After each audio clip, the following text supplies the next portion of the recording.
Shalom Bapak Ibu, selamat pagi bagi kita semua. Senang kita sampai saat ini terus masih setia berdoa kepada Tuhan.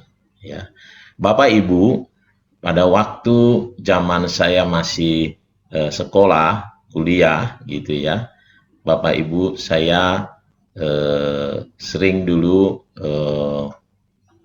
menerima eh, apa eh, kritikan gitu dari orang tua gitu ya, kritikan dari orang tua.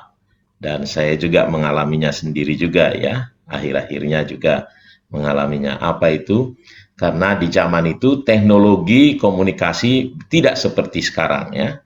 Kalau sekarang kita enak sekali, anytime kita bisa berhubungan dengan orang-orang yang bahkan di seluruh penjuru dunia ini ya. Kita bahkan bisa video call, bertemu ya. Sama seperti kita juga berdoa pagi hari ini walaupun kita di tempat masing-masing, kita bisa bertemu ya, bertemu di udara ya. Tapi di zaman itu komunikasi masih sangat apa ya, belum terlalu bagus saudaraku ya. Kalau kita komunikasi, telepon masih jarang saudaraku ya. Belum semua orang memiliki telepon, jarang sekali. Jadi kita berkomunikasi melalui surat ya.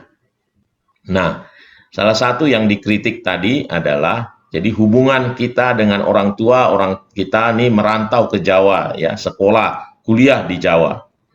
Nah, orang tua kita mendapatkan kabar dari kita adalah melalui surat. Nah, sayangnya surat-surat kita sebagai anaknya itu kepada orang tua di sana hanya pertama adalah ya sangat-sangat telat gitu ya.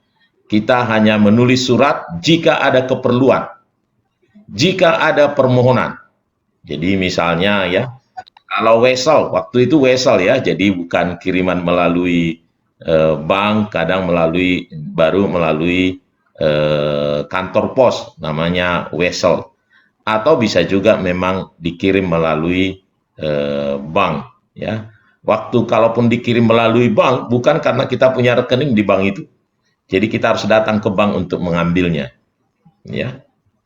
Nah, jadi kalau kita dapat kiriman, gitu ya, jadi aman-aman aja, lancar semua, kita santai, lupa memberi kabar kepada orang tua. Ya, lalu Januari tidak kasih kabar, orang tua kita sangat rindu mendengar kabar dari kita, menunggu terus tukang pos, menunggu surat dari anaknya di Jawa ini. Bulan Februari tidak ada juga. Karena Pak lancar semua. Nah, satu kali bulan Maret ada kebutuhan tambahan. Jadi anaknya mengirim surat lah kepada orang tuanya. Ma, Pa, saya terima kasih buat kiriman bulan Januari, Februari sudah saya terima. Gitu. Bulan Maret juga sudah saya terima. Nah, tetapi kami ada keperluan, ada acara begini, begini, begini, ada pembelian untuk keperluan kuliah, ini, itu, sehingga saya minta ditambahi kiriman sekian gini, gini. Nah, lalu diembel-embeli, ya terima kasih ya, buat jeripayah begini, begini. Lalu itulah yang dikirim anaknya kepada orang tua di Sumatera ya. Nah, orang tua di Sumatera terima surat gitu ya, udah senang, tapi isinya cuman permohonan. Ya, kalau lancar, nah itu yang dikritik ya. Kalau lancar kiriman, ya tidak ada kabar. Tapi kalau ada kebutuhan, baru datang. Ya, Bapak Ibu, ya saudaraku yang dikasih oleh Tuhan, hubungan kita dengan Tuhan digambarkan seperti bapa dan anak. Nah, saya mau bagikan ya betapa sering kita sebagai anak hanya datang kepada Tuhan kalau ada keperluan, ada kebutuhan. Padahal hubungan kita dengan Dia adalah seperti bapa dan anak. Saya senang tadi lagu kita itu hanya dekat Allah saja. Aku merasa tenang.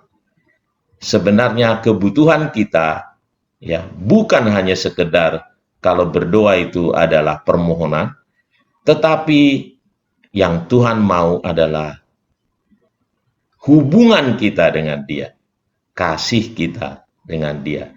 Kita akan merasa tenang kalau kita bersama-sama dengan Tuhan. Bukan hanya sekedar permohonan, permintaan. Seperti halnya tadi gambaran kita ya tadi yang saya gambarkan antara orang tua dan anak yang ada di perantauan ya. Bukan hanya sekedar. Nah, mari kita lihat saudaraku kebenaran firman Tuhan. Ya. Nah, ini versi yang lain. Ya, mungkin kita sering dengar firman Tuhan ini, tetapi ada yang sangat menarik saudaraku ya. Matius 7 ayat 7 sampai 11.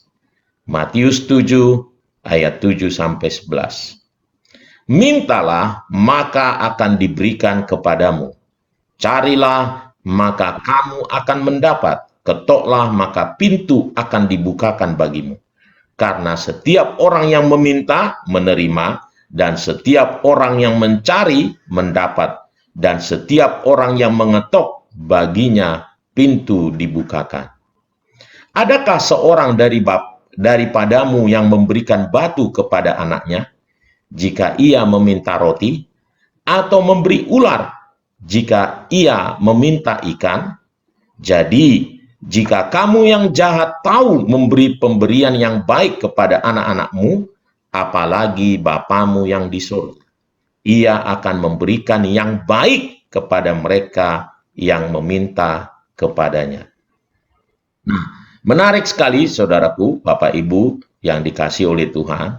Jadi Tuhan Yesus ini memberikan gambaran jaminan kalau kita berdoa pasti dijawab. Tapi setelah itu saudaraku, sebagai alasan, sebagai dasar dari itu semua, Tuhan Yesus menggambarkan hubungan antara kita dengan Tuhan kita itu adalah seperti bapa dengan anak. Sebagai dasar dari pengabulan doa itu bukan yang lain, bukan karena Tuhan berjanji, bukan hanya sekedar itu, tetapi hubungannya adalah karena kita anaknya dan Dia adalah Bapa kita. Nah, hal yang sering terlupakan dalam berdoa adalah yang terpenting kalau bagi kita sebagai anak ini, yang terpenting permohonan saya dikabulkan. Yang terpenting kalau saya ada permohonan, saya datang pada Dia. Tetapi sesungguhnya yang Tuhan mau adalah hubungan. Itu sebabnya langsung disandingkan ini, ya. Ayat pertama menyatakan bahwa kalau engkau memohon pasti diberikan, dan langsung dikasih sebagai dasarnya adalah karena hubungan. Kenapa? Karena terpenting adalah hubungan. Jauh lebih penting hubungan kita. Kita merasakan kalau kita berdoa bukan sekedar permohonannya, tetapi yang kita tahu adalah kita mau membangun hubungan dengan Tuhan. Ada dua hal saudaraku, ya, dalam hal ini, hubungan ini, ya, saya buatkan. Yang pertama adalah Tuhan sangat mengasihi kita, ya, bahkan digambarkan, ya, sampai Dia gambarkan, ya, kasihnya itu katanya melebihi Bapa kita. Dia tuliskan kan, kalau kamu yang jahat tahu memberi. Maksud yang jahat di sana dalam arti kita ini manusia masih berdosa, masih memiliki keinginan-keinginan daging. Nah, itu saja gitu katanya kata Tuhan, manusia saja, Bapa secara jasmani saja tidak mau memberikan sesuatu yang tidak baik kepada anaknya, apalagi Bapa kita yang di surga. Ya. Bahkan Dia akan memberikan yang baik kepada kita, ya. Ya. Kepada kita yang meminta, kata firman Tuhan. Nah, yang kedua, Ya, saudaraku, Allah kita itu sangat mengasihi kita. Dia sampai gambarkan kita sebagai biji matanya. Dia akan jagai, pelihara kita seperti menjaga biji matanya Tuhan. Itu luar biasa. Ya. Dan yang kedua adalah, ya, yang Tuhan mau dari kita adalah sebenarnya bukan hanya sekedar bermohon, tentu itu baik, karena itu Tuhan berjanji untuk memohon, tetapi yang Tuhan mau adalah Tuhan kita puji, kita sembah, dan bersyukur. Bahkan katanya setiap waktu, di sanalah terbangun hubungan yang manis, yang luar biasa. Sehingga kita merindukan berdoa itu seperti tadi lagu kita tadi, hanya dekat Allah saja aku merasa tenang. Bukan karena permohonan kita dijawab, enggak, lebih dari itu. Kalau itu pasti katanya, karena dia adalah Bapa kita. Kita adalah anaknya. Dia sangat sayang pada kita. Ya.